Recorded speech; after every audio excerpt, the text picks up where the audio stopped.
everyone, and welcome to the Squad Room Podcast, the place for cops who want to transform their leadership, create more resilience, and generate more balance in their lives. My name is Bridget Truxillo. I'm a full-time sergeant for a sheriff's office in Southern California, and I'm glad you're with us today. Before we get to our guest, I want to remind you of a few things. First, if you're on social media, make sure you're following us at the Squad Room and that you've liked our Facebook page. Also, make sure you join our Facebook group. Just search the Squad Room group to join on Facebook. But most importantly is that you head over to thesquadroom.net and get signed up for our mailing list. People on that list get exclusive access to free resource downloads and additional information every week. And I also send out content there that is just for them, so don't miss out on something that can help you in your life or your career. So join our list at thesquadroom.net. All right, my guest today is Bridget Truxillo. Bridget is a former deputy sheriff with assignments in SWAT and undercover narcotics. Bridget left law enforcement to pursue a career as an attorney, which we'll talk about because that's an interesting about face. But she really found her first and real passion, I should say, her real passion is in helping cops who are overwhelmed and frustrated, who need help feeling more comfort, ease, and support so they can enjoy their life. And I could use some of that myself, so I'm looking forward to this. Bridget is passionate about helping cops find happiness on a daily basis, and that's going to be our discussion today. Regardless of the environment or circumstances that you surround yourself in, you can be happier. And because of this, Bridget founded Protective Wellness. You know, when we think about the equipment we carry with us on our person, we often assume that it's our sidearm that's the most important. But I disagree. Sure, it's important. But think about how important your radio is and how often you use it. Statistically, you're likely to go your entire career without ever firing your sidearm. However, you won't go more than a few minutes in patrol without using your radio. It's your lifeline to the outside world. It's how we call for help, set up a perimeter, request an ambulance, or maybe a supervisor. And think about it. If you do end up using your sidearm on duty, it's very likely that the next thing you'll use is your radio to tell dispatch shots fired. Our radios are incredibly important to our jobs and to help keep us and our partners safe. And it's important to make sure that you're using quality equipment. We can't control the quality of the radio we're issued by our department, but we can often control some of the accessories that we use to make them better and make us safer. I'm proud that CommGear Supply is a sponsor of this episode. Head over to commgearsupply.com and you will see their massive inventory of microphones, earpieces, speakers, batteries, headsets, push-to-talk sets, and everything else you need to help you stay in comms and stay safe. Their customer service team will help you make sure you get the right accessories compatible with your system. Now here's the coolest part about CommGear Supply and why I'm so proud that they work with us. They have a line of duty protection warranty on many of their products. Yeah, that's right. If your gear ever breaks in the line of duty, they'll replace it. And prices are tax-free, and it's always free shipping on orders inside the U.S. and even to some parts of Canada. Go to commgearsupply.com right now and use that coupon code THESQUADROOM to get 10% off your order. Make sure you also follow them on Instagram at commgearsupply and let them know that you appreciate their support of the show. Bridget, welcome to the show. Thank you. I'm so happy to be here with you. You've had a lot of great guests over in the amount of time you've been doing this, so I'm happy and privileged to be here. Well, thank you. We're going to add you to that list, of course, today. So glad you're here. This has been a long time coming. We've been chatting online or via email for, honestly, probably close to a year back and forth, and just schedules didn't line up. I wasn't recording for a while because I had a bunch of stuff in the bank. So I'm glad we're able to do this today. And a perfect time to talk about but happiness and how to be more happy as a cop. But before we do that, let's give everybody a chance to get to know you. And if you can tell us a little bit about yourself and your history in law enforcement, and then, how you came to the circuitous route through attorney to what you're doing now. Yeah. So I guess I'm Bridget Truxillo, the founder and CEO of Protective Wellness. I am an attorney. I've been a practicing attorney for, 14 years now. And I went to the University of Florida for college. So I'm gonna give you a little go Gator chomp. Nobody can see me, but I'll say I'm doing a Gator chomp. I love that I went to University of Florida. I'm from this, like all over the South. I moved around a lot growing up. No, I was not in the military. It's a whole different episode to talk about that. But when I went to Florida, loved it. The week after I graduated, my degree is in environmental horticulture, which is, I have some healthy house plants. And then when it came time to graduate, it's a long story about why I chose environmental horticulture, but it's not really what I wanted to do. I just wanted to get the stupid degree. And then I chose going into law enforcement, but I thought I wanted to do like FBI or DEA, something on the federal level. And when I reached out to them at the time, they said, you're just a little bit too young still. And I didn't speak Arabic. I wasn't an attorney or an accountant. So they just said, just go get some experience and then try again. So I decided to go into local law enforcement to get there. And also I chose law enforcement because I was always very early on, being physically fit was important to me. And what I realized many years later is that it's just something that brings me a lot of happiness. It's something that if I do that regularly, I can maintain a fairly steady level of happiness, but for the random life events. And so I decided it could be cool if I had a job that required me to be fit. And so I'm not going to be a paid athlete, unfortunately. In my next life, maybe I'll be that. But instead, I decided to choose law enforcement. And then I really believed in that. And I believed and was really, the honor that comes into doing that job is something. I mean, I tear up when they play the Star Spangled Banner, So yeah, I went to the sheriff, started at the sheriff's office. I went to the police academy the week after I graduated University of Florida. Started at the sheriff's office, did patrol for a year, and then I got lucky or not, depending on how you look at it, because as I've aged and I've learned that there's nothing that can replace experience in life. But there was a spot open on the narcotics unit and they didn't have any females. So I moved to the narcotics unit. I did that for 3 years or so. And then around the same time I got on the narcotics unit, they were having tryouts for SWAT team. So I tried out for the SWAT team and they put me on the team about 2 or 3 months later. So we were not a full-time team. So I did both. I was on narcotics and SWAT, almost until the very end. And I guess we can kind of dig in. I don't want to keep going too long. The reason I ultimately decided, because I was the only female on SWAT team, the short version is, because I was the only female on SWAT team, I got my fill of it within 2.5 years, and decided that the job of law enforcement was not the uphill battle that I wanted to keep fighting. And so I decided to go to law enforcement. Law school, and I had no idea what I would want to do. I had never been so clear on what I wanted to do as when I was in law enforcement.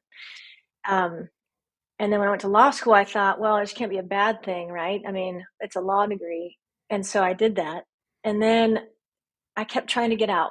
2 years in, I tried to get out. And then my husband's job moved us. I went back to it because I could make money. And then 3 years in, my husband moved us back. We were in New York, and then I'm in Texas. I was in Texas when I married my husband. Then we moved to New York. Then we came back to Texas. And every time I was like, I can't stand this law firm stuff. I got to get out. I want to do investigative work. I want to work with cops. I don't really want to be a cop again, but I want to help cops. And so I kept trying to get out. And finally, about 2.5 years ago, I was just miserable. I was literally crying all the time over work, and life's too short for that. So I decided a time for me. I didn't know exactly what protective wellness would be. Didn't even know that's what it would be called then. But I decided to start transitioning out of law firm life and into this. And now I 100% feel that I am doing what I was meant to do in life. And I'm doing it at the right time, where I can bring everything that I've ever done. And 100% my whole goal is that to take everything I know and use that for the benefit of law enforcement to help them be happier.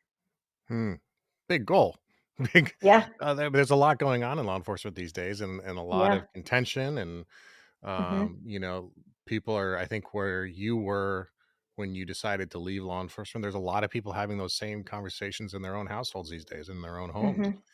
And what I think maybe that's a good place to start is, when you decided to leave, there must have been some disconnect between who you thought you were going to be, which was a career law enforcement officer, to, okay, I need to shift I need to make a transition or a change for my own reasons. And how did you, I think one of the things holding a lot of people back from making that change, or recommitting to the agency or recommitting to the job itself or the profession, is the fear of the change. How did you navigate that? Well, so when I said I grew up, I lived in the South growing up. So I basically grew up with change. So I would say that's probably not, I can definitely talk about that. So my whole life, I'm not afraid to change. I'm not afraid. I'm 100% believe that it's never too late to start anything. So for the law enforcement officers that are out there, and one of the things we do in my program and the protective wellness is I have a program called Wellness Basic Training, where you really, to me, is that you start at the fundamentals just like you do in the police academy. And one of the things we talk about in the basic training is really you have to proactively spend time to do things that you're interested in outside of law enforcement. And you think, and whether that's because you're trying to figure out what you might want to do after, or just because you want to maintain your sanity and find ways to feel happy staying in the job. Either way, you have to actively spend time on what is it, who am I, what's important to me, what do I like, and when you do that, I feel like that takes away some of the fear of change, because especially in law enforcement, for many, many reasons, your identity becomes so tied into being a cop. Um, it's either it's the things you see, nobody can understand your life but other cops, that you have, there's a lot of power that comes with the job, and that's an important thing you need to balance out, because that can get carried away, and we see those things played out on the TV, in national media, unfortunately. um, so to me, is that in addressing the change is, what do you love? Because there are things that you love that have absolutely nothing to do with the job. If you lost your job tomorrow, if you got into a car accident and you couldn't do patrol, whatever part of law enforcement you do anymore, you're still Garrett. I'm still Bridget. Like, I'm not a cop anymore. I'm still Bridget. It's just what I do every day is different. And so who are you without that? And I think it's super important to figure that out first. And that can be a super deep dive for some people. But I think it's in doing that, not only can you start to figure out where you want to go if that's what you want to do outside of law enforcement. I think it's also that something is super important to do staying in law enforcement. Had I done that, it is possible I would have stayed. And yet I was still in some pretty challenging circumstances within my agency. The size of my agency was small, and it's not one of those, wasn't a big metropolitan place. And I mean, that's another discussion, but I think that in addressing the change, it's that starting with, what do you like to do? If you lost your job tomorrow, what would you want to go? What would you want to look into? And maybe that requires some training. And that does not have to be as extreme as going to law school, because law school sucks. But if you want to do that, more power to you. Call me and I'll help you figure that out. But I just say also with me, how did I address the change? So I grew up, I moved in second grade, third grade, fourth grade, seventh grade. And then I left as soon as I finished high school, because I hated it. Most people I knew in high school I don't like the word hate. It was not a friendly environment. And so I decided to go to the University of Florida, where I didn't know a single person. Everybody I knew was going into LSU, because I went to high school in Louisiana. Everybody either went to LSU or Louisiana Tech, and I got into both. And I decided to go to University of Florida, where I didn't know a single person. So I think you could say I was just have a learned skill of change, maybe sometimes too much. I seek change for the benefit of change over the years. But I don't think you have to be that way. You can still learn change. And I just think it starts with, what would make you happy outside of law enforcement? Or if you're staying in law enforcement, what are your hobbies? Who are you outside of law enforcement? And focus on that. Hmm. Yeah, I think my experience and the experience of many people is, as you get into the job and it's a job you love, Mm-hmm. you engross yourself in it. Mm-hmm. And then through really no fault of your own, or it's unconscious anyway, you start to, and Kevin Gilmartin has documented this in his book, of course, but Yes. the Eustas, like these parts of you that are outside of Mm-hmm. law enforcement begin to fall away, and your identity begins to get wrapped around the axle of law Mm-hmm. enforcement. Mm-hmm. And untangling yourself from that is a process that uh, is best, obviously, to avoid in the beginning. And the people I think are the healthiest, happiest cops are the ones who have a strong sense of identity that they maintain. Mm-hmm. The second group would be the people who have unraveled that and figured out that there is more to them than just the job, and that it is a job and it's a meaningful job, but it is still yet just a Mm-hmm. job. Mm-hmm. The people who struggle the most are the ones who put all of that effort and that identity and their Mm-hmm. persona into what it is about being in law enforcement. Mm-hmm. And those are the people who I see struggle the most. Mm-hmm. I don't know if that's something you've seen in your work as well. But when we talk about happiness, that's a big word, for what is it, six letters, 5 letters, and here we are. But that's a huge concept. What happy? How do you be happy, or what is happiness? And so I guess we'll start with that. Your work is about making happier cops. You said before we started recording that your goal is to, and I'm going to butcher it so you can correct me, but make 10,000 cops happier. What is it about, or how do you start when you have someone come to you who you want to make happier? Where do you start?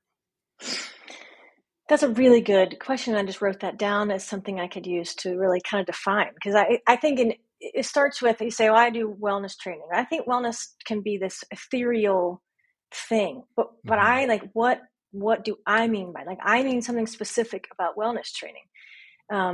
And that's how I've designed my program. And so that's also a very good question, is what is happy? So I would say I love Dr. Gilmartin's book and everything he does. It's so on point. I wish I would have read his book when I was on SWAT, and I'm not necessarily because I would have stayed, but because it would have helped me process everything that I, like, the challenges of that, not holding on to that. And part of his book where he talks about that all cops just become so cynical, like all people are assholes. Like, that's not G-rated, but everybody knows. I mean, cops are, like, they just become so pessimistic and cynical. And so what I mean by happiness is that there are ways to, just like when I'll say it in terms of nutrition. So when I talk to people, and I'm not a licensed nutritionist, I've done trainings where I partner with people who talk about nutrition and help my members get more information on that.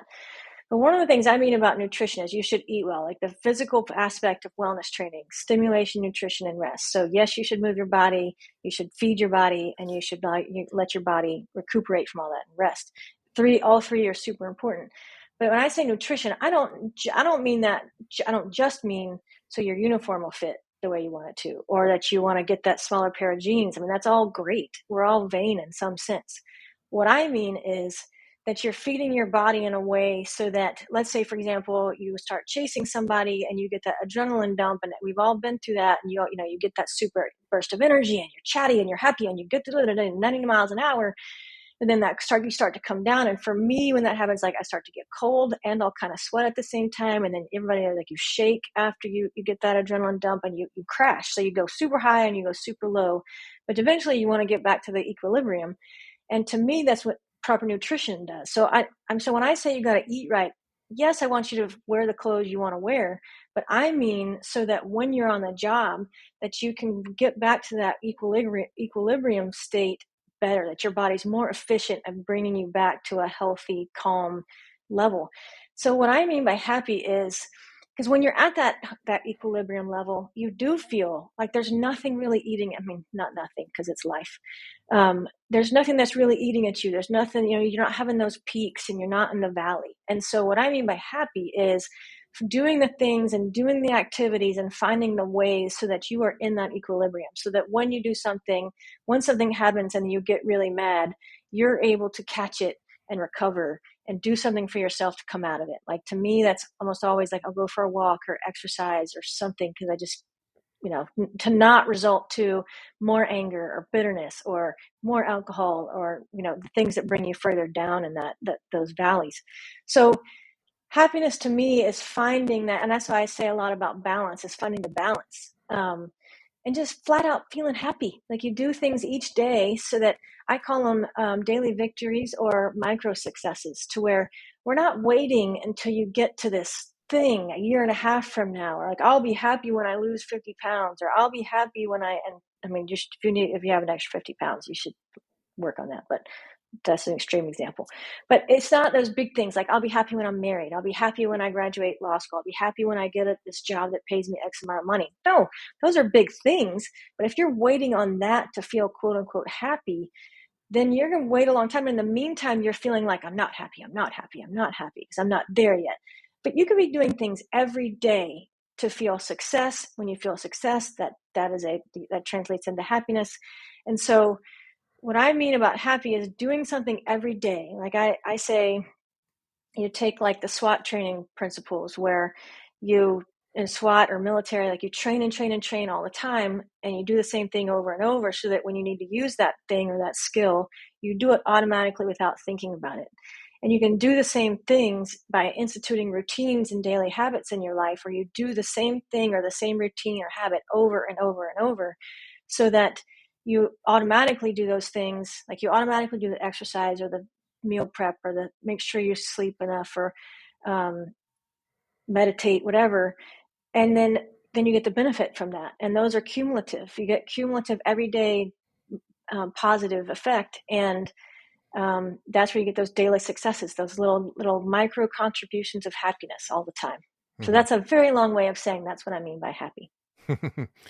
it's it's similar to what I talk about and what I ascribe Mm-hmm. to when I talk about the process or process oriented goal making rather than Mm-hmm. SMART goals, where you focus on the next right thing, or Mm-hmm. the way I phrase it is front sight focus, and Mm-hmm. imagining that you, your target's downrange, your big goal, but you need to focus on the next right thing you can do. And that's how we accomplish things, because in that gap, and you touched on this, but when you have that goal, like when I get married, I'll be happy, or when this blank, I'll be happy. We put so much weight into that end result, and there's Mm-hmm. certainly no guarantee that we'll achieve that result in the first place. But when we do that, we also stoke fear in ourselves that we're not going to get it, you know, Mm-hmm. because anytime you start to really put hope into the picture, I think that you can't have hope without fear, because when you hope for something in the future, there's always an inverse or a negative opposite in equal Mm-hmm. reaction that you may not get it. Mm-hmm. And we create that fear. And then, of course, if we step off the path just the slightest bit, if we eat that extra piece of birthday cake, or we skip a workout, or we snap at a spouse, or we have a breakup, uh, and we step off that path a little bit, that fear can take over, and then Mm-hmm. we really double down on ourselves in terms of the negative attitudes and the cynicism and those things Mm-hmm. that we create. And I'm curious if you think that, what's your opinion on the general, like, homeostasis of the average person? Do you think people like humans as a species are predisposed towards happiness or towards No, negativity? No. negativity. And I think that's from evolution. In fact, I did, I'm a certified level 1 instructor for yoga for first responders. I've been doing yoga for years. I'm a certified yoga teacher anyway, but then I took their training because I just love everything about that way of yoga.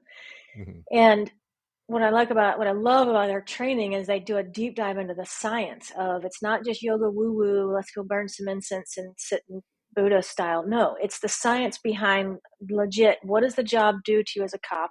And then what does yoga do to benefit your body, your mind, the mind and the body, and the connection between the two? And one of the things we talked about in that training was, and you can find this in many different ways, that throughout evolution, I mean, the many millions of years that humans have been on this planet, or the sapiens have been on this planet, it's been a very short amount of time that we haven't been having to fear for our lives every single day, so and we can find food, or some animal will eat us or whatever. And so we're pre-wired to be negative. It's easy to be negative. It's easy to be mad. I mean, you think like so and so did so. I mean, I'll put it this way from a very personal perspective, that I held on to anger towards my SWAT team for 15 years. And it really, for some reason, I didn't talk to anybody from my SWAT team from 2004 until last year. And when I realized everything that I had done to create that story and to hold on to that negativity, I was mad at myself. And also, I know that's something you have to just let go. You cannot hold on. Then I'm just compounding the problem. And the best I can do is just reach out to them now and just say, how are they doing? And find out how their kids are growing and just get over myself. And so that's one of the reasons why I also say that happiness is a verb. It's something you have to do and take proactive action to, in order for it to work, in order to feel it. It doesn't, just like I say, love is a verb. Like if you're married and you're in any type of a relationship, anybody, that's a verb. Those things don't just happen. You don't just have, happiness doesn't just fall in your, sometimes maybe sort of just fall in your lap. But I was really happy when I found out I passed the bar, and I actually have taken 4 state bars. I hope I never do another one. But I was really happy when I found out that I passed those, but it was really stinking miserable to study for that and get there. But um, I think that we are pre-wired for negativity, but I think some people more than others based upon the chemicals that of their inside their brains. But it's with proactive effort that you put in the positivity. And again, it's habit stacking. I use that from James Cleary, his book Atomic Habits. I mean, any book, 7 Habits of Highly Effective People. I'm sure it's in Dr. Kevin Gilmartin's book in some way, where take positive action a little bit all the time to make that your go-to, to make that your, I'm going to be pissed. Oh, wait, no, I'm going to choose not to do that. I mean, it works in my marriage. I think my husband's very happy to have me, by the way. So, but no, I do not think people are hardwired for happy, which I think also considering what the job of law enforcement is, which when you're around negativity a lot, it makes, I don't think you need to do that many more things to overcome what the job is. I just think it's that much more important to emphasize the daily little things you do, because it does not have to be these big things. You don't need to go on a 7-day retreat to go find it. No, those are great. I've never actually been on one. I hope to someday. But you don't need to do these big, massive things. It's the little things that you do, like you say, and another way, like just one foot in front of the other all the time. And it just, to me, it's just one foot towards the light. I mean, one of the things I always say is, look, the sun will always come up tomorrow, no matter what. And sunshine to me is just a symbol of light and bright and good. So we are innately programmed for negativity, but we can proactively do things on a regular basis to counteract that. So you said something that I think is really common for a lot of people. I experienced it myself, but holding on to some anger or resentment towards the department or some team in the department, like you said, SWAT team, or some supervisor or something like that. Any, there's a million different things that people can hold on to or then blame for their lack of happiness. And I think for us, it's I mean, anybody can do that with their boss. Anybody can latch on to and feel resentment towards those things, of course. But I think we're doubly sensitive to it. If that's even a phrase, doubly sensitive. But I mean, we're sensitive to it because we have all these other things happening to us that are negative, and we can't ascribe a reason to them, right? Like why I got dispatched to a traffic fatality versus somebody else, and I can't blame a victim in a traffic fatality for making me experience that, but I can certainly blame my captain for, I don't know, changing my shift up or making me work on Christmas Eve. And if I choose, I can hold on to that for a long time and just let that burn. Of course, the irony is that your bosses don't care about those things. Your former teammates probably went on with their lives just fine. The only person that was getting eaten up by it was you, right? Or me, or whoever else is experiencing this thing. And so I think that this is in this context of a conversation about being happy. What is the first thing you did to like call time out and be like, hey, this is not working. This is destructive to me at this point to hold on to this. I need to let it go. What was that first process for you, and what did you do to get rid of it? Well, I wish I was using a better example that was something shorter than a 15-year time period. But I think but I think that's a good example because like we can hold on to those things for a long time. Yes. I realized it was somewhere around there 2 years ago, 1 year ago. And I've done like a ton of training on personal leadership, personal development. I've just done so much of it. And I feel like it's something that I just had to hear it and then hear it again. Habits. You have to do it and do it and do it and do it. And there's sometimes it might take you 28 times of doing it before all of a sudden you're like, oh, okay, I get that now. And I feel like it was this concept of what stories are you creating? What stories are you telling yourself? And that combined with a mentor that I worked for a while, and I was telling like, oh, I had this meeting with somebody, and like I think he's thinking this, and the lady said to me, I mean, and harshly, but true. It's like, why are you assuming he's thinking about you at all? Like, oh, okay, you're right, but ouch. And not that I'm afraid, like I'm a rip the Band-Aid off kind of person, dive in head first, whatever. Um, but I think it's that, like, you think, what stories are you telling yourself? And then you think, well, why do you assume that was ever even about you in the first place? Or then you think, well, and I think what I can say now is at 46 years old, telling my 26-year-old self, that supervisor that I felt like was creating so many problems for me. If I were in that now, I'd think, look, some of that, yes, I'm in it, and yes, there's something that could I have done better. I also believe, yes, there's always something I could do a little bit better, but something's going on with that person that has nothing to do with me. And it's the other book, The Four Agreements. I mean, all these things I've done are like, one of the four agreements is don't take anything personal. And that's really hard to do. And it's even, you're not supposed to take the positive stuff personal, that you are you, whether you get a negative comment or a positive comment. But it became that over time, and again, it's why you do this work day in, day out, so that it might take you 2 years it might take you 2 years to want to let something go. When it first kind of hit me, honestly, I think I was doing this training program through my yoga studio, and people think yoga, hippy dippy. No, it was actually really great for me doing this kind of work. And I said, what kind of stories? And all of a sudden I was like, well, I guess I could be telling myself a story around the whole SWAT team experience, but I didn't want to let it go. It's not me, it's them.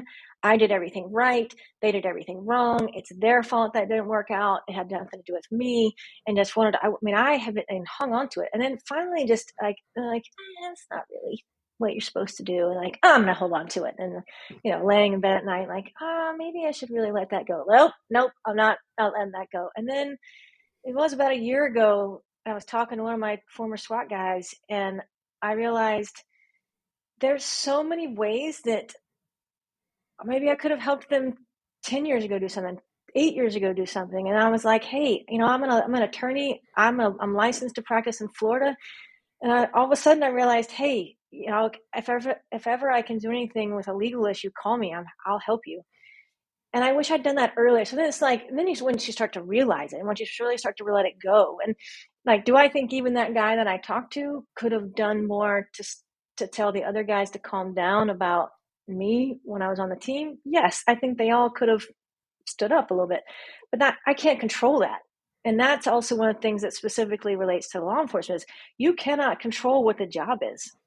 You're going to see dead people. You're going to see mean people. You're going to see just awful people. You're going to see, dead kids. I mean, one of the worst scenes I ever went on was where a 2-year-old found a gun one day and it didn't turn out well. I mean, you can't unsee those things. And so, but you can't control that. And so that's why you just have to always do the work to work on yourself to know, what can I do better? What can I let go of? I use this kind of stuff in arguments I have with my husband. I mean, we've been together for, I don't know, 16 or 17 years, and arguments happen. And when you feel like it's not me, you're wrong. And then if you just hold on to that and hold on to that, that doesn't make for a good marriage. And so, but then that applies to the job, especially, and in both instances, there's a lot of emotions involved in it. Even if law enforcement, you're not looking at emotion as like what you do every day, but there is a lot of emotion. I think just mostly they're shoving it down and hiding it. So it's the everyday work that I do all the time that finally allowed me to see it. And then the everyday work that I do all the time to finally see that I should let something go. And then continuing to work on it and realizing that I was ready to let it go. And I still have some work to do on it. There's still a little bit of bitterness in that. But at the end of the day, I am who I am, and I'm happy where I am, and I wouldn't have met my husband, and I wouldn't have my kids, so everything happens for a reason. It's just sometimes the reasons suck. But yeah, you just have to, it's doing the work every single day. And even when it's like saying, you're not taking Tylenol. You're not taking a Tylenol and like, oh, tomorrow I have the answer and this is all better. No, it's these kind of things. It's like the holistic healthcare. Like they do the work, or you cut back on the donuts that, now, so that you're not going to be increasing your weight and being healthy and creates more disease later. So you're doing those things now so that you don't have the disease in 20 years. It's that kind of stuff. You do the work all the time so that your mind and your body can be in the right place to be ready for it when it's time for you to do that. How many times have you damaged your gear while on duty? Chances are it's a lot. So why don't companies have a protection guarantee to replace gear that has been damaged in the line of duty? Gear Supply is the first and only tactical communication company that has a line of duty warranty that will cover the damages to some of your most critical communication gear. Every month, Gear Supply saves cops all around North America about $1,500 because they replace damaged gear due to cracked housing, pulled cables, water damage, and more. Me personally, I always pulled cables on my radio gear. From physical altercation to an accidental drop, Gear Supply has you protected with that line of duty warranty. You can find tactical headsets, push-to-talks, earpieces, mics, and so much more in their line of duty collection. You can also check out gear from Otto, Xilinx, Invisio, and other reputable brands at the best prices available. You can also check out gear from Otto, Xilinx, Invisio, and other reputable brands at the best prices available. Find all-time favorites like the Noise Barrier Micros from Otto or the XPR Push-to-Talk from Xilinx. With year-round sales, tax-free prices, and free shipping, you're guaranteed to get quality communication gear at a fair price. Go to comgearsupply.com right now and use that coupon code TheSquadRoom to get 10% off your order. Make sure you also follow them on Instagram at ComGearSupply and let them know that you appreciate their support of the Squad Room. So you've been talking about like the daily work and doing the work. What is the process either that you do yourself or that you suggest for law enforcement officers when they, when they first come to you and they first start talking about wanting to make an effective change and maybe changing their attitude? Where do we start? So I think it's part of so it starts with the conversation I feel like we're having now, where you're really looking at the why, or you can read Dr. Kevin Gilmartin's book, and if you haven't already, and it talks about the why, and they really seeing what the job is doing to you cumulatively over the years and how it's changing who you are, from who you are when you started law enforcement to, who you are maybe now 10 years in.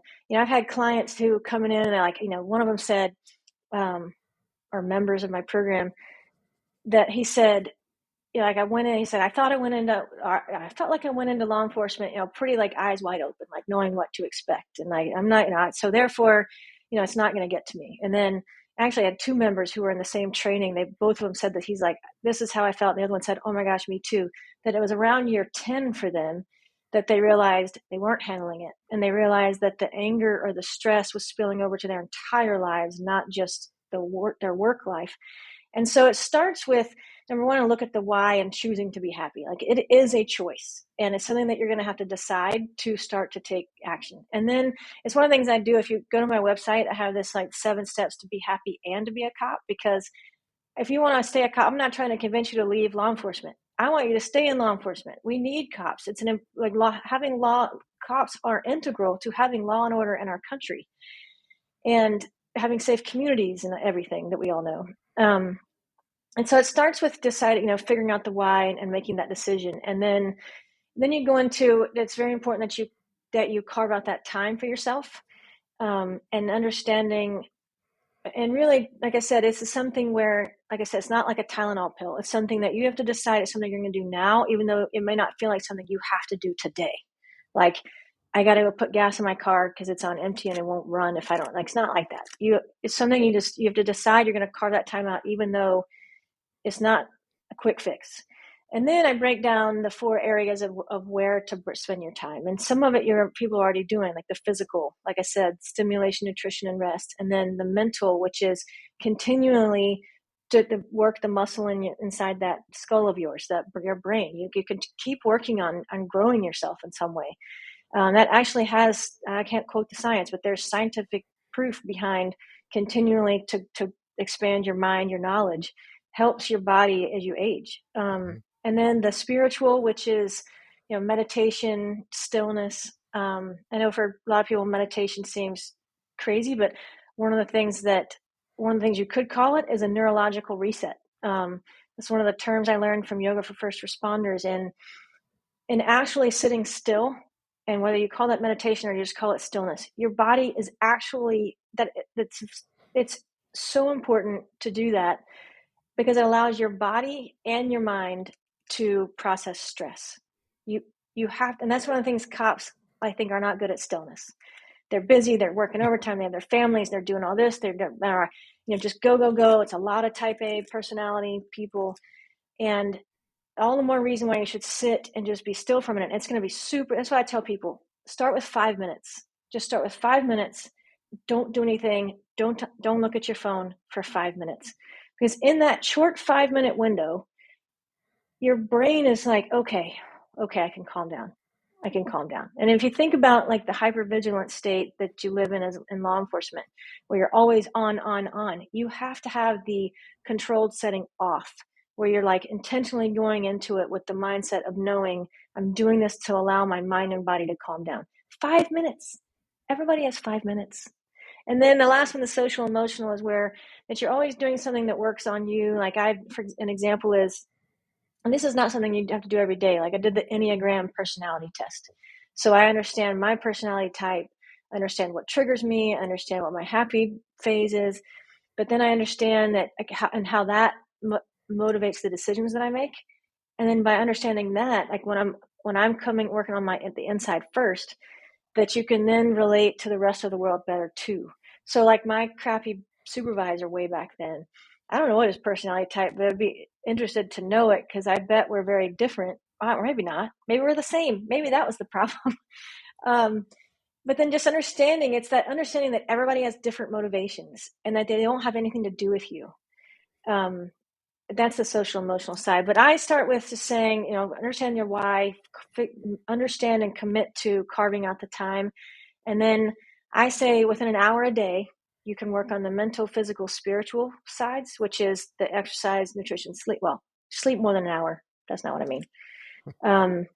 The mental, what are you doing a little bit each day, like within an hour? Like, so if you're going to read a book for 20 minutes or go do something that 20 minutes, expanding your knowledge in your brain. And then the spiritual, which is, go for a nature walk, sit for 20 minutes. Like here's how that works for me. I get up in the morning. I'm a big routine person. Come downstairs, my coffee's ready. I get my cup of coffee, sit on my couch, and meditate for 10 minutes. And when I say meditate, sometimes I listen to a meditation app, and sometimes I don't. And I just sit there for 10 minutes in the quiet of my house before the chaos of kids and husband get up, and just sit and do nothing. And that just allows me, that is so, when I don't do that, especially if I don't do it too many days in a row, I just start my day off feeling like a bitch. And so that allows me to be calm. And then I have a 5-minute journal. Oh, and in the mental training, it's writing, like actually physically writing things down does so much. I'll try not to keep going and going, but I do a 5-minute journal where it literally takes me 5 minutes or less. I write down 3 things I'm grateful for, 3 things I want to accomplish today, and some type of affirmation. You can always find 3 things you're grateful for. And when you do that, that's a positive note. So again, you're reprogramming our inherent negativity by starting your day with something positive. So I meditate for 10 minutes. I do my 5-minute journal for 5 minutes. I almost always do some type of movement, even if it's just a walk around my neighborhood. And that usually is at least 20 minutes, if not 30. And then at the end of the day, I do my 5-minute journal again. So I finish my day with 3 good things that happened, and then 1 thing that I would like to do a little bit better. And I'm very careful about, I don't like tear myself apart in those 2 lines. I just say, hey, I don't remember what I put yesterday. Oh, something about I was giving myself a hard time about accomplishing some work tasks yesterday. And I just wrote, I'm not going to do that tomorrow. So in an hour a day, you can do mental, physical, spiritual, and start to feel those daily successes, or the daily victories and the micro successes. And those do result in happy because you start to feel like you're taking control. And I feel like that's also something cops feel a lot, is that there's just too many things in the world they don't have control over. And when you do these things every single day, then you do have control over that. I've promoted, or not promoted, that's not the right word, but like I've encouraged people to try the 5-minute journal in the past. I have it. Oh. I'm on my second or third one, and Mm. I'm spotty with it. I come back and Yeah. forth to it now at this point, but for a while I was dedicated to it. And I would say that if anyone's really looking at, like, they don't know where to start on the first thing, or they're on night shift and whatever excuse you're giving yourself that you can't exercise, or the Mhm. nutrition is more challenging, or the relationships are more challenging, whatever it is, like if you need one place to start, it'd be a gratitude exercise. Mhm. And the 5 minute journal is great for that, because it sort of Mhm. leads you in that path, and prompts you towards those things. And like you said, Mhm. anyone can find 3 things to be happy about. I often write Mhm. in mine, you expect to, like, write, oh, my kids or my wife or my parents, or like, those are all Mhm. fine too. But I also write too, like, a really good cup of coffee, Oh or my God. the The fact number that of the times that I gardeners were write, here. Yeah. yeah. What are things am I grateful for? Coffee, my bed, because it's the most comfortable bed in the whole wide world, and sleep. Those show up in my top three things every day because those three things make me very happy. Not every day. I think I don't, Right. or I'll write down like I'm just happy the sun's coming up today because that's just so simple. But you're right. It's not those. I often don't write anything about my husband or kids.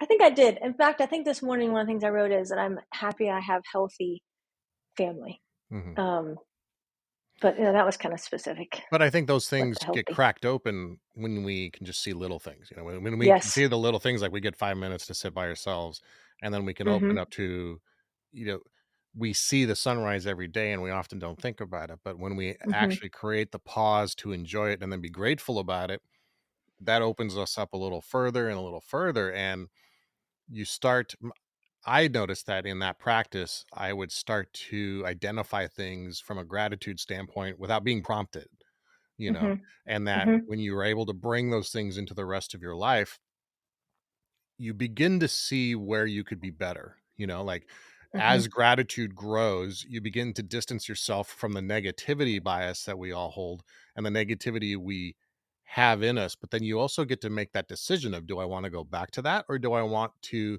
pursue this gratitude, which frankly feels far more awesome than feeling negative, Oh right? yeah.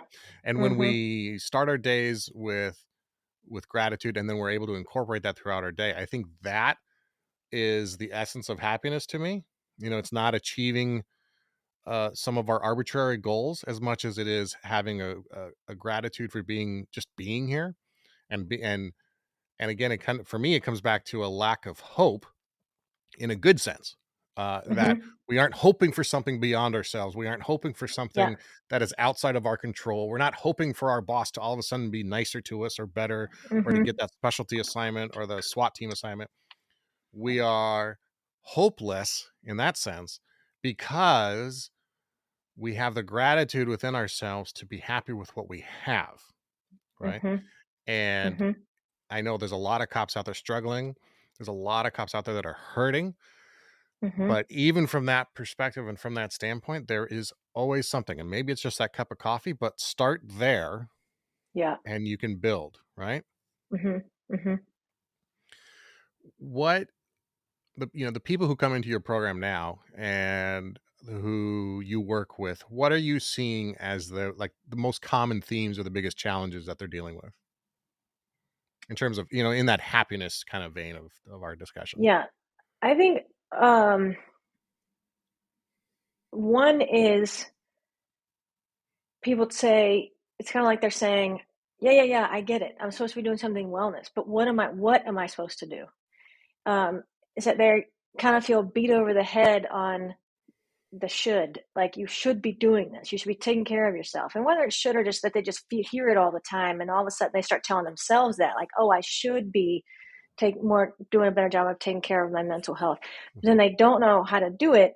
And then there are lots of things out there, a lot, and so either you're looking into it and you're overwhelmed because there's too many things, or even some of the great and super expensive apps that some of these agencies are providing almost as overwhelm because they don't there's no like start here point.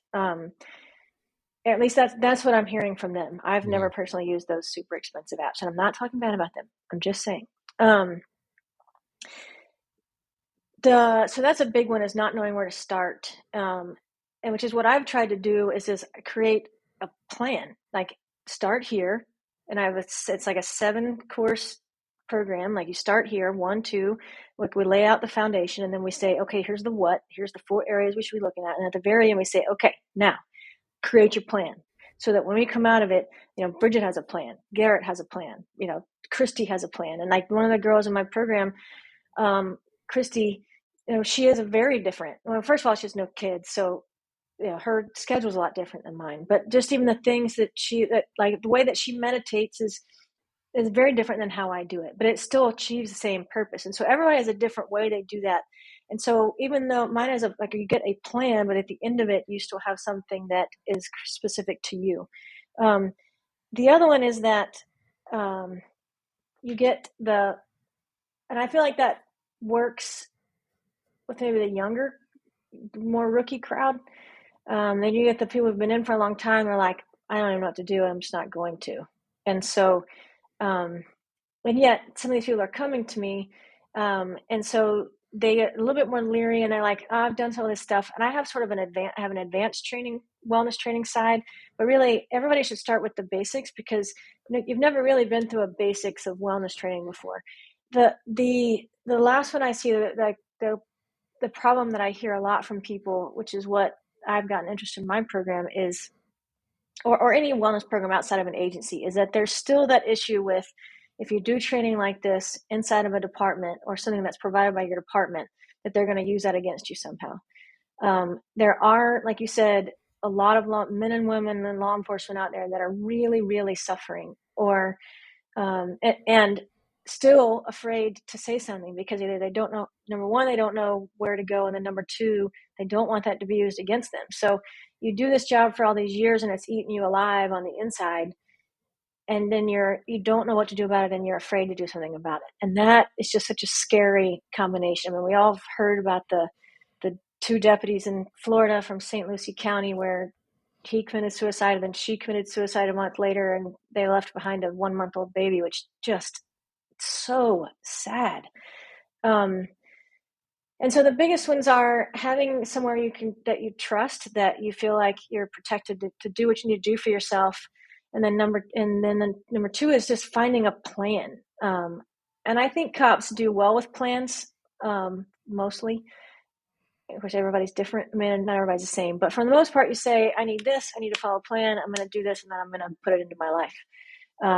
And I mean, I've had a guy who, one of the challenges of law enforcement is I don't know why any agency does this, rotating shifts where you're on days for a month, mids for a month, nights for a month, and then you start over. Your body, night shift is I just don't know how you could ever really adjust. So he was struggling with that, number one. And then his biggest thing is knowing what to do and then carving out the time, because he feels it's selfish. And it's overcoming either weakness or selfishness, the stigma, thinking there's a stigma in that way by doing this work. And it's neither. I would love for the whole thing to 100% change. I think it's changed a lot, even since when I was in law enforcement, that this is not seen as a weakness, that it's a fact that, in fact, I'm going to do a training in a couple months with an attorney out of Florida who specializes in workers' comp issues, which is a big deal I hear that a lot as an attorney, is that what do I have workers' comp problems? And it's so complicated and it's different in every state.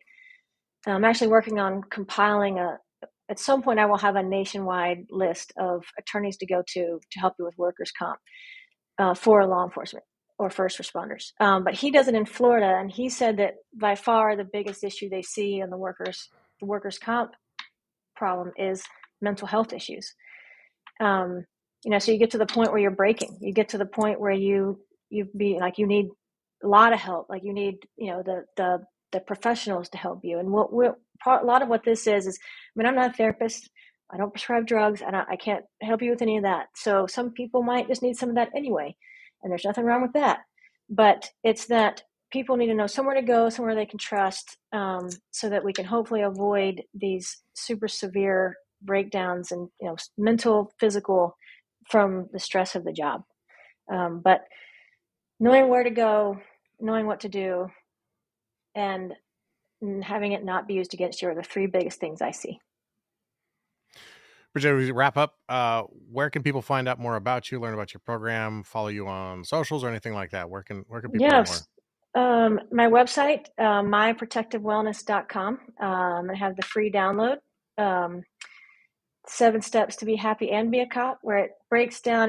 It's this little checklist to everything we've kind of said today, just in a simple, not simple, I mean, super helpful checklist, but it's easy to go through. And then I have more trainings that are coming up. So once you sign up for that, get that free checklist, we'll include you on announcements for different trainings that I do. So, one of the things we're going to really talk about today is the legal work that I do, where I provide legal training as well. Because I believe that legal training is a wellness tool, because if I can help you worry less about the things that are happening within your job, like how you do your job, then you will also be happier because you're worrying less. And so I just want to make sure people are aware of those trainings when they come out. So if you get the download, or if you just go to the website and sign up for the newsletter, you'll get that. And then I'm on all the social medias. Well, not TikTok. There's only so much I can do. But start with a website, get the free download, or sign up for the newsletter, and then all the links to the social media are on that page. All right, we'll put the links to those in the show notes as well, so people can just scroll through the show notes for this episode, whatever podcast player they're on, and they'll find you there. Bridget, thanks for your time today, and thanks for what you're doing to help us become a happier profession. We need it. There's too much out there working against us. We need to work together on it. So appreciate the work you're doing and for being with us today. Well, and thanks for everything that you do episode by episode to keep getting that message out there, because the thing about it is that people are very quick to tell you when something's going wrong, but they don't take the time to tell you when something's doing right. So I know just because you're putting a lot of light out there, that you're creating a lot of light in people's lives, and keep doing it. You might not ever hear about it, but good things are happening. Well, thank you. I appreciate that. You're welcome. Thanks for listening to today's episode. If you're new to the show, make sure you check through our catalog of episodes, because you're going to find some amazing guests and some great actionable ideas you can take into your day. Also, I want to offer you something I'm very excited about, and it's absolutely free. It's my Tactical Tuesday newsletter. Every Tuesday, I want to bring you a few tactics, tips, and strategies to help you succeed in the week ahead. It may be a book I want to share, some gear I found useful, an inspiring quote, or anything else I think you'd like. To sign up for the Tactical Tuesday email list, you can visit thesquadroom.net/Tactical Tuesdays, or just text your email address to 805-364-2331. That's 805-364-2331.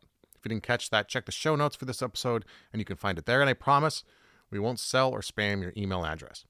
Before we wrap up, I have a challenge for you. If you got something out of this episode, if you were inspired by our conversation today, I want to challenge you right now to take a photo of your podcast player as you're playing this episode, and I want you to share it with 3 friends, people who you think need to hear what we talked about today. Send them this episode and recommend that they listen to it. Also, please consider leaving a review on the podcast player of your choice. If you have a few seconds, please leave a comment with your review, because it really helps us spread the word about the show, and it helps more cops find the valuable lessons that we have here. Also, join us on Facebook at our Facebook group, follow our page, and on Instagram at The Squad Room. A special thanks to our sponsor for today's episode, Com Gear Supply. If you're looking for the best prices and industry-leading warranty coverage on your radio equipment, make sure you check them out and use the coupon code The Squad Room to get 10% off your order. Also, there are some other great companies who support the podcast and support you as well. Go to thesquadroom.net/support to see exclusive deals from Signature Coins, Hard to Kill Fitness, Onnit, Ranger Up, Hardhead Veterans, and Audible. And if you're looking for the best-fitting ballistic helmet that exceeds NIJ standards and won't break the bank, check out hardheadveterans.com and use the coupon code SQUADROOM to get $20 off your helmet. All right, until next time, take care of each other and stay safe.